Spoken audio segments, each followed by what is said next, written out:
Io al diabete non gliela do vinta, giornata nazionale di sensibilizzazione per il diabete, anche in Piazza Indipendenza, qui a San Donà, tantissime persone stamattina per lo screening, perché la prevenzione è molto importante. Sì, buongiorno a tutti.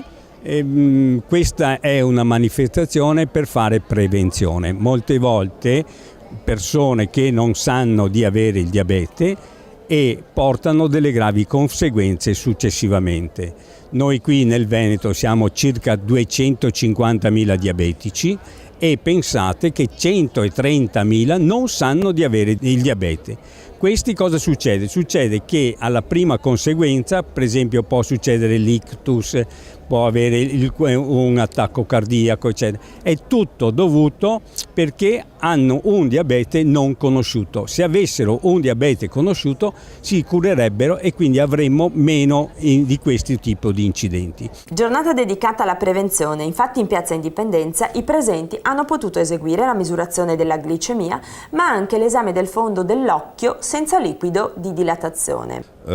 Tutti i giorni praticamente dedicando circa un'ora al giorno a rotazione ciascun medico vede il fondo dell'occhio dei pazienti diabetici e ciò permette di fare una diagnosi precoce qualora ci sia la retinopatia diabetica che frequentemente rappresenta una complicazione della malattia diabetica.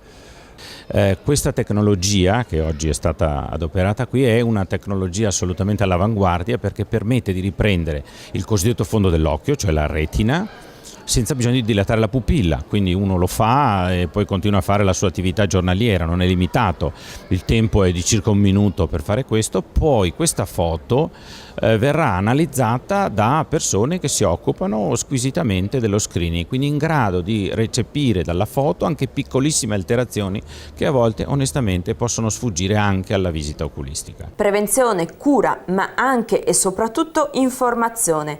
Conoscere la patologia e i sintomi aiuta non solo il malato, ma anche i propri familiari. Uno sa di avere un familiare vicino, cioè voglio dire non per forza il genitore ma anche il nonno, un fratello, una sorella, è bene anche approfondire se non abbia problemi di diabete e quindi fare la glicemia, perché già con la glicemia a digiuno si può vedere se uno incomincia ad avere il diabete e quindi è molto importante una diagnosi precoce.